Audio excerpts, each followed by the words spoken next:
पढ़े थे, उसमें एक हमने पढ़ा था isomorphism. Iso means same, morph means shapes. दो मुख्तलिफ कंपाउंड्स अगर same shape, same crystalline form में हो तो उन्हें हम कहते हैं आइसोमॉर्फस। जैसा कि मैग्नीशियम ऑक्साइड और सोडियम फ्लोराइड दोनों क्यूबिक हैं। बहुत सारे ऐसे कंपाउंड्स हैं जो एक जैसी शक्ल में पाए जाते हैं। उन कंपाउंड्स को जिनकी शेप एक जैसी हो, क्रोमेट आयंस और सल्फेट आयंस,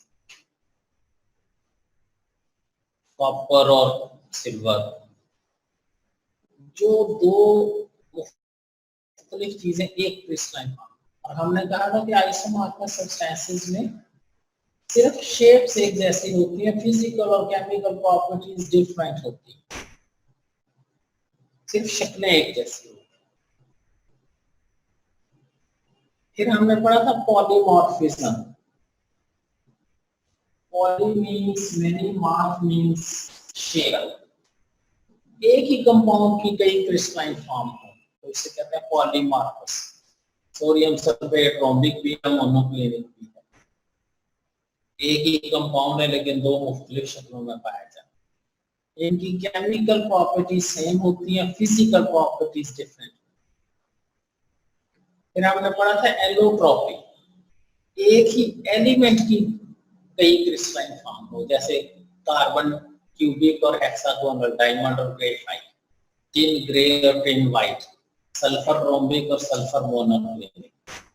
एलिमेंट की क्रिस्टलाइन फॉर्म्स को एलोट्रॉपिक फॉर्म और कंपाउंड्स की क्रिस्टलाइन फॉर्म को पॉलीमॉर्फिक फॉर्म्स कहते हैं। इनकी फिजिकल प्रॉपर्टीज डिफरेंट लेकिन केमिकल प्रॉपर्टीज सेम होती हैं, एलोट्रॉपिक फॉर्म्स की भी और पॉलीमॉर्फिक फॉर्म्स की। और फिर हमने कहा था ट्रांजिशन टेम्परेचर क्या होता है।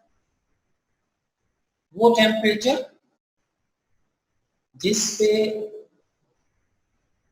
दो क्रिस्टलाइन फॉर्म बैक वक्त पाई जाए, को एग्जिस्ट करते, इक्विलिब्रियम में हो। मसलन 95.5 से कम टेम्परेचर हो तो सल्फर रोम्बिक होती है, 95.5 से ज्यादा हो जाए तो मोनोक्लिनिक होती है। 95.5 ही पूरा हो तो दोनों पाए जाएंगे, रोम्बिक और मोनोक्लिनिक इक्विलिब्रियम पे हों। इसी तरह सोडियम सल्फेट 32/3 से कम टेम्परेचर पे रोम्बिक होता है, 32/3 से ज्यादा पे मोनोक्लिनिक, 32/3 6 टेम्परेचर हो दोनों पाए जाएंगे, रोम्बिक और मोनोक्लिनिक। उसे कहते हैं ट्रांजिशन टेम्परेचर। आज का लेक्चर शुरू हो रहा है यूनिट सेल। कल आखिरी बात जो हमने पढ़ी थी वो थी लेटिस क्रिस्टल। लेटिस क्या होता है, लेटिस पॉइंट्स क्या होते हैं। हर क्रिस्टल एटम्स, आयंस या मॉलिक्यूल्स का बना होता है। उस क्रिस्टल में एटम्स, आयंस या मॉलिक्यूल्स की अरेंजमेंट शो करने के लिए हमने एक तरीका बनाया हुआ है कि हर एटम को या हर आयन को या हर मॉलिक्यूल को एक पॉइंट से शो करते हैं, डॉट्स। उसको कहते हैं लेटिस पॉइंट। और वो पॉइंट शो करता है कि यहाँ किसी मॉलिक्यूल या एटम का सेंटर है। That arrangement of points which indicates arrangement of atoms, ions or molecule in the crystal is called lattice, crystal lattice. और उन पॉइंट्स को कहते हैं lattice points. The arrangement of points in the crystal which mark the position of atoms in the crystal is called crystal lattice. एक line में अगर atoms की arrangement बताई जाए तो उसे कहते हैं वन डायमेंशनल लैटिस। एक प्लेन में अगर अरेंजमेंट ऑफ एटम्स बताई जाए तो उसे कहते हैं टू डायमेंशनल लैटिस। और अगर स्पेस के अंदर एटम्स, आयंस या मॉलिक्यूल की तरतीब बताई तो उसे कहते हैं three dimensional lattice. One dimensional lattice भी हो सकती है, टू डायमेंशनल भी और three dimensional. Shape of crystal बुनियादी तौर पे थ्री डायमेंशनल लैटिस पे डिपेंड करती है कि एक्स एक्सिस पे एटम्स की तरतीब क्या है, वाई एक्सिस पे क्या है, जेड एक्सिस। आज का लेक्चर बड़ा इंपॉर्टेंट, यूनिट सेल। डेफिनेशन पे पहले गौर करते हैं, फिर एग्जांपल्स लेंगे। The smallest building block of a crystal which possesses all characteristics of crystal is called unit cell. किसी क्रिस्टल का वो छोटे से छोटा टुकड़ा जिसमें क्रिस्टल वाली तमाम खसूसियात मौजूद हो, उसकी डेफिनेट ज्योमेट्रिक शेप हो, डेफिनेट अरेंजमेंट हो, डेफिनेट एंगल्स हो, क्रिस्टल वाली सारी खसूसियात जिसमें मौजूद हो, लेकिन सिर्फ यह कि smallest building block, the smallest building block of crystal which possesses all characteristics of crystal is called unit cell. इसको समझने के लिए आप यूं समझें, यूं सोचें, यूं गौर करें, अपने जहन में यूं लाएं कि जैसे एक एनिमल सेल, उसमें एनिमल्स वाली सारी खूबियां होती हैं। उसमें डाइजेशन भी होती है, एक्सक्रीशन भी होती है, रेस्पिरेशन भी होती है, ट्रांसपोर्टेशन भी होती है, रिप्रोडक्शन भी होती है, कोऑर्डिनेशन भी होती है। एक एनिमल सेल में एनिमल्स वाली सारी खूबियां होती हैं। एक प्लांट सेल में प्लांट्स वाली सारी खूबियां होती हैं। उसमें फोटोसिंथेटिक पिगमेंट भी होते हैं, फोटोसिंथेसिस भी होती है, सारी चीजें होती हैं, प्लांट्स वाली सारी। एक एनिमल सेल में एनिमल्स वाली सारी खूबियां होती हैं, प्लांट सेल में प्लांट्स वाली सारी खूबियां होती हैं, और एक यूनिट सेल में क्रिस्टल वाली सारी खूबियां। जैसे एनिमल्स की बुनियादी इकाई सेल थ्योरी कहती है all living things are composed of cells. Cell is the basic structural and functional of living things. तो जैसे एनिमल सेल और प्लांट सेल्स एनिमल्स और प्लांट्स की बेसिक यूनिट है, क्रिस्टल की भी बेसिक स्ट्रक्चरल यूनिट सेल है। तो किसी क्रिस्टल का वो छोटे से छोटा टुकड़ा जिसमें क्रिस्टल्स वाली सारी खूबियां मौजूद हों, उसे कहते हैं यूनिट सेल।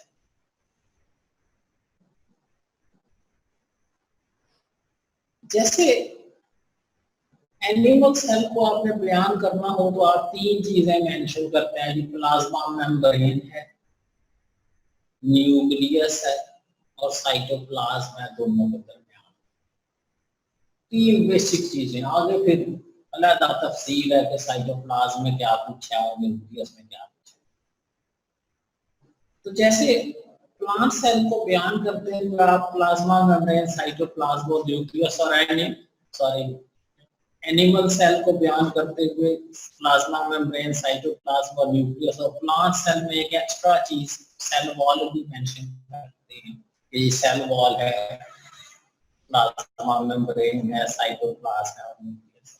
तो जैसे सेल्स को बयान करने के लिए आप तीन चीजें जरूर बताते हैं, ऐसी यूनिट सेल को बयान करते हुए उसकी डायमेंशंस बताई जाती हैं, parameters.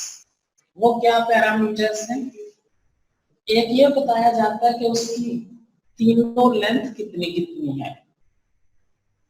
Length along x axis उसे आमतौर पर ए से शो करते हैं, length along Y axis B से शो करते हैं, length along Z axis C से जाहिर करते हैं। Length of sides alpha A B C अमूमन एक्स एक्सिस पे लेंथ को ए से, वाई एक्सिस पे लेंथ को बी से और जेड एक्सिस पे लेंथ को सी से शो करते हैं। और दूसरे हम ये बताते हैं कि एंगल्स कितने कितने हैं। बी और सी के दरमियान एंगल को अल्फा कहते हैं। बी लेंथ और सी के दरमियान अल्फा, ए और बी के दरमियान गैमा और ए और सी के दरमियान beta. Angle between B and C is called alpha, A and C is called beta and A and B is called gamma. आप यूं भी कह सकते हैं ए लेंथ के अपोजिट एंगल अल्फा, बी के अपोजिट बीटा और सी के अपोजिट एंगल गैमा होता है। वैसे डेफिनेशन यूं की जाती है, angle between B and C is called alpha, A and C is called beta and A and B is called gamma. लेकिन आप यूं भी कह सकते हैं कि ए के अपोजिट जो एंगल होगा वो अल्फा। तो जैसे प्लांट सेल या एनिमल सेल को बयान करते हुए आप प्लाज्मा मेम्ब्रेन, साइटोप्लाज्म, न्यूक्लियस का तस्करा करते हैं, यूनिट सेल को बयान करते हुए आप लेंथ ऑफ साइड्स एबीसी और angles between sides alpha beta gamma mention करते हैं। तो unit cell is described in terms of length of sides and angle between sides। Described का मतलब यह है कि उसको बयान करना होगा। आपसे वो पूछेगी किस तरह का यूनिट सेल है, तो आप कहते हैं कि ऐसा यूनिट सेल है जिसकी ए साइड इतनी है, बी साइड लेंथ इतनी है, सी इतनी है और एंगल इतने हैं।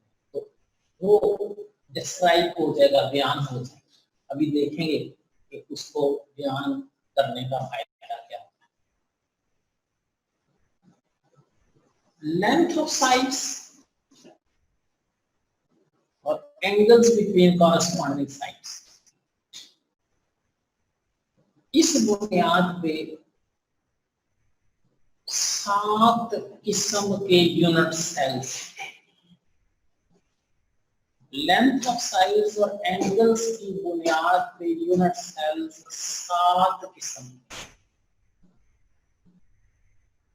उनमें फर्क सिर्फ होगा या एंगल चेंज हो जाएगा या चेंज हो। तो 7 किस्म के यूनिट सेल हैं और उनसे क्रिस्टल भी 7 किस्म के बनेंगे, क्योंकि जो खुसूसियात यूनिट सेल में होती हैं क्रिस्टल की भी वो खुसूसियात। जिस शक्ल का यूनिट सेल होता है क्रिस्टल भी उसी शक्ल का बनता है। तो अगर 7 किस्म के यूनिट सेल बनेंगे तो उनसे क्रिस्टल भी 7 किस्म के बनेंगे।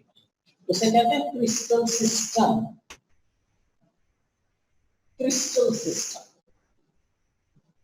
the repeated arrangement of unit cells in the crystal is called crystal system। Crystal system का मतलब है कि बहुत सारे यूनिट सेल्स को जोड़ के एक क्रिस्टल बना दिया जाए। क्यूबिक यूनिट सेल्स को जोड़ेंगे तो क्यूबिक क्रिस्टल बनेगा। हेक्सागोनल यूनिट सेल्स को जोड़ेंगे तो क्रिस्टल भी हेक्सागोनल बनेगा। जिस शक्ल के यूनिट सेल्स को जोड़ेंगे क्रिस्टल भी उसी शक्ल का बनेगा। The repeated arrangement of unit cells is called crystal system। There are 7 types of unit cells and there are 7 types of crystal systems। मसलन यूनिट सेल्स और क्रिस्टल सिस्टम्स 7 किस्म के हैं। कौन कौन से? Cubic, tetragonal, orthorhombic, trigonal, hexagonal, monoclinic, triclinic. ये 7 किस्म के यूनिट सेल्स हैं और इनसे 7 किस्म के क्रिस्टल वजूद में आते हैं। इनमें फर्क क्या है? Cubic A is equal to B is equal to C, यानी इसकी तीनों लेंथ बराबर होंगी, तीनों लेंथ बराबर होंगी। तो आप आ जाएगी, यानी ये बेशक बात है थोड़ा सा।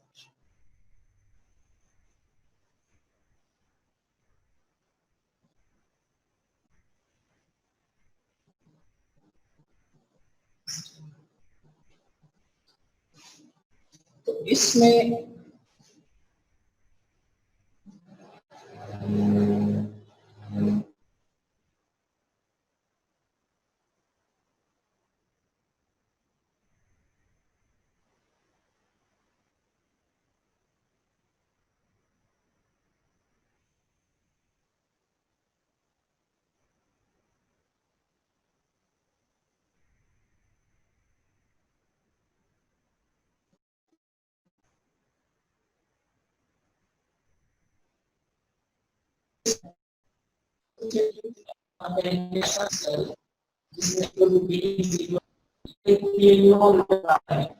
लंबाई चौड़ाई बराबर है, बनी हुई ए बी और बराबर है और तीनों भी बराबर सी और एंगल तीनों क्रिस्टल बनता है। इसको कहते हैं जी क्यूबिक यूनिट सेल है और इस तरह के यूनिट सेल्स को जोड़ेंगे तो क्रिस्टल भी क्यूबिक ही बनेगा। टेट्रागोनल यूनिट सेल, टेट्रागोनल में A is equal to B but not equal to C। दो लेंथ बराबर है A और B, तीसरी लेंथ जो है वो जरा लंबी है, दो साइड्स बराबर हैं, तीसरी साइड की लेंथ ज्यादा है। A is equal to B but not equal to C। इसका मतलब ये है, इसे आप C कह लें अगर, और इसे B कह लें, किसी दो साइड्स को A B C कह सकते हैं, लेकिन अमूमन हम कहते हैं कि जी A B और C, A x एक्सिस पे, B y एक्सिस पे, C z एक्सिस पे, दो साइड्स बराबर हैं इसमें, कोई सी दो, और तीसरी साइड लंबी है। अब इसमें और इसमें सारी चीजें एक जैसी है, सिर्फ ये कि इसकी तीनों साइड्स बराबर थी, इसकी दो बराबर है, तीसरे की लेंथ ज्यादा है। एंगल दोनों में 90-90 के हैं और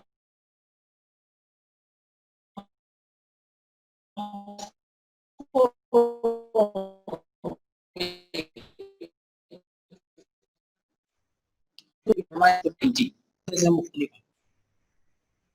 आप देखिए कि पहले तीन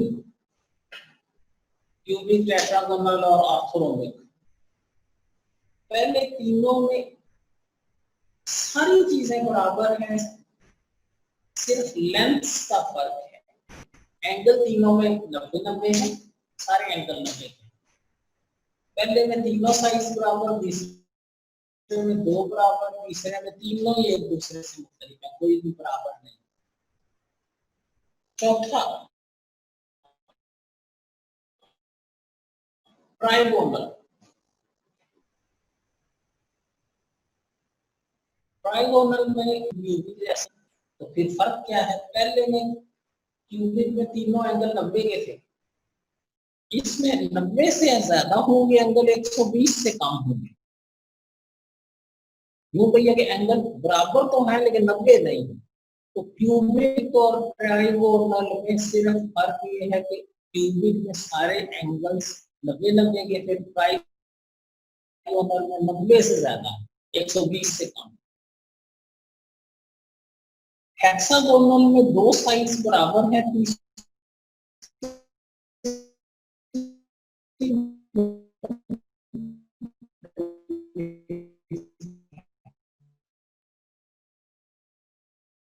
दो एंगल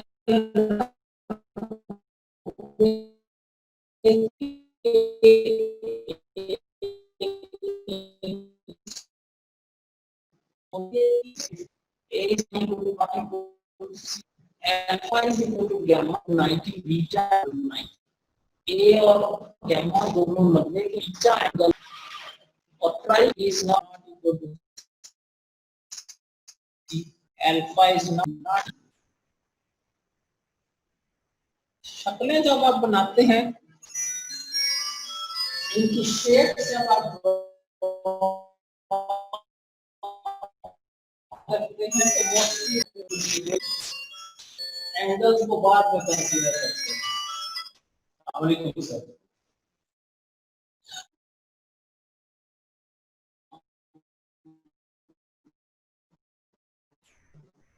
क्लासिफिकेशन 7 किस्म के लेंथ ऑफ साइड्स और एंगल्स की बुनियाद पे 7 किस्में। वैसे तो आप ये किसी तरतीब से भी बेशक लिख लें, cubic, tetragonal, orthorhombic, trigonal, hexagonal, monoclinic, triclinic, किसी तरतीब से भी लिख दें, वो कोई फर्क नहीं पड़ता। लेकिन जिस तरतीब से मैंने लिखे हैं इस तरह लिख दें कि ये खास वजह है कि इनको इस तरतीब से याद करना आसान होगा। वैसे अगर आप जुबानी सोचने की कोशिश करें कि जी हेक्सागोनल क्रिस्टल में कौन कौन और कौन से एंगल 90,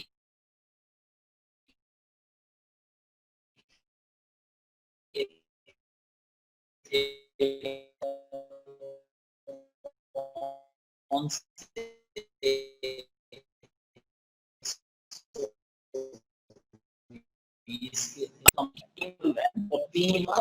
थोड़ा सा मुश्किल हो जाता है। इस तरतीब का फायदा सुने। इस तरतीब से याद करने का फायदा ये होगा कि पहले आप देखिए सिर्फ लेंथ को, एंगल को एक तरफ कर, पहले तीन जो है cubic, tetragonal, orthorhombic, A is equal to B is equal to C, A is equal to B not equal to C, A is not equal to B not equal to C, यानी पहले तीनों में सिर्फ length का फर्क है, तीनों length बराबर, दो बराबर और कोई बराबर। चौथे में जाके फिर तीनों लेंथ बराबर, फिर दो बराबर, फिर कोई बराबर नहीं, यानी जो तरतीब पहले तीन की है वही नेक्स्ट थ्री की है। तो इस तरह लेंथ याद करना बड़ा आसान है कि अगर आपको तरतीब याद हो कि पहले में तीनों लेंथ बराबर,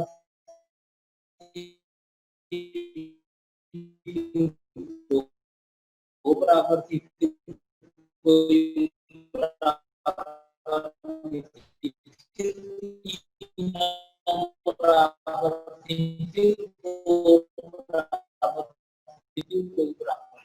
तो लेंथ तो इस तरतीब से बयान से याद। एंगल पहले तीनों में 90 सीधा होगा तो पहले तीन में एंगल 90 रखा, चौथे में 90 से ज्यादा 120 से कम, पांचवें में दो 90 के एक 120 का, कोई 90 नहीं है, सारे आएंगे तो ये लेंथ और एंगल से याद रखना आसान है।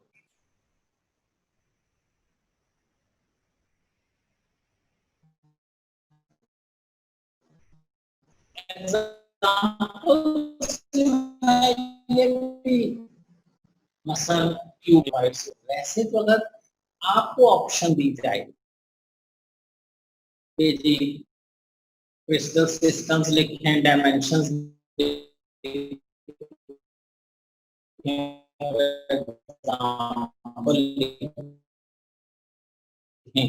काफी, अगर पेपर में एमसीक्यू में इनमें से कोई कंपाउंड दे दिया जाए कि पोटेशियम नाइट्रेट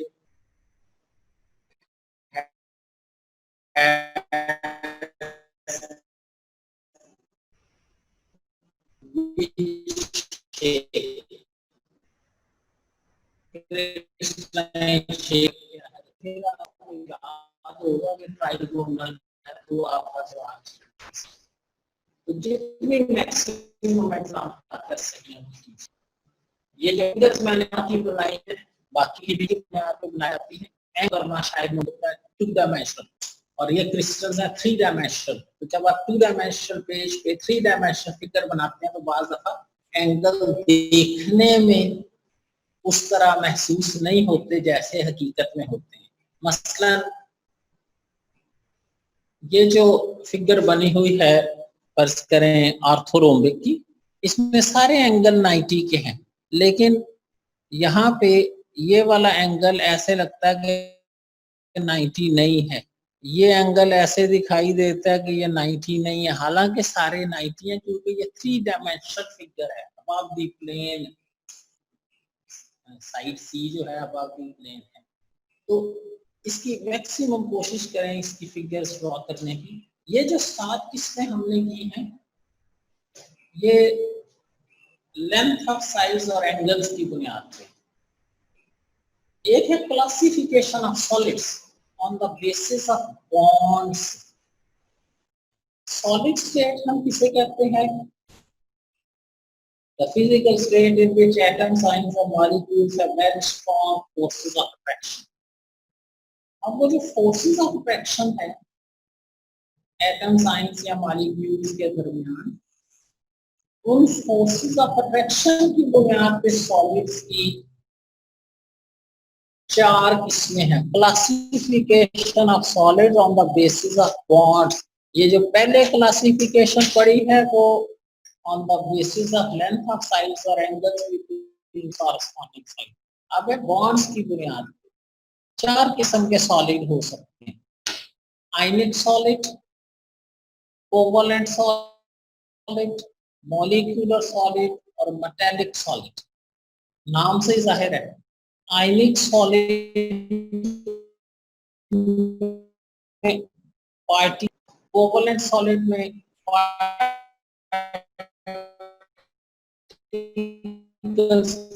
दरमियान कोवलेंट बॉन्ड होगा।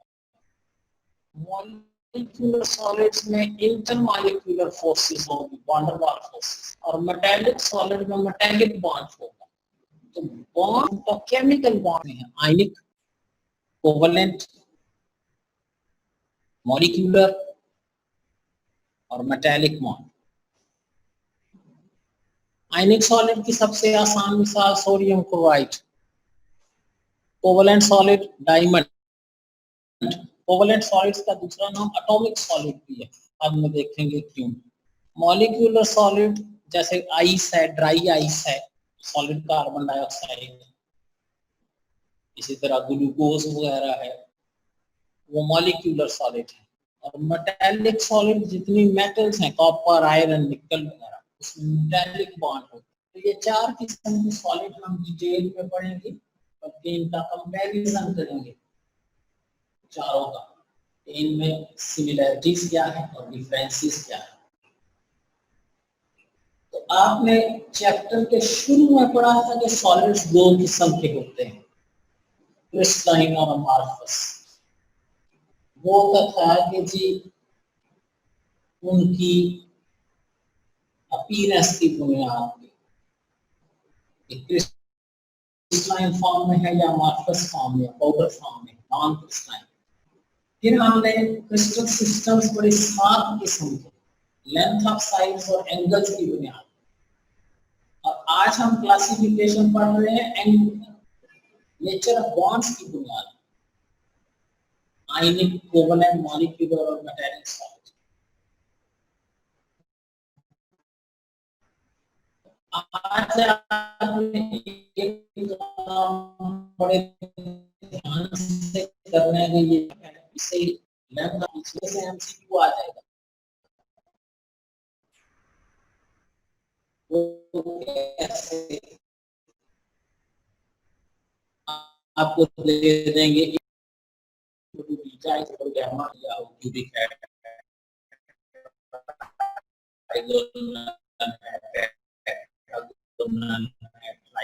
वो टेबल है। इस टेबल में जो एग्जांपल्स हैं वो आपसे कहें जी borax as which type of crystal system।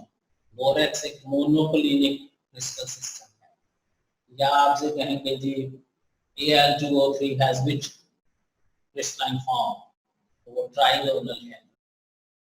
ये मुश्किल काम है क्योंकि सारी एग्जांपल्स याद तो आप चूज कर सकेंगे। शॉर्ट क्वेश्चन आ सकता है, व्हाट इज यूनिट सेल? किसी क्रिस्टल का वो छोटे से छोटा टुकड़ा जिसमें क्रिस्टल वाली सारी खूबियां हैं, इसकी डेफिनेट शेप हो, एंगल्स हो, एजेस हो, कॉर्नर्स हो, और उसमें definite arrangement of atom science और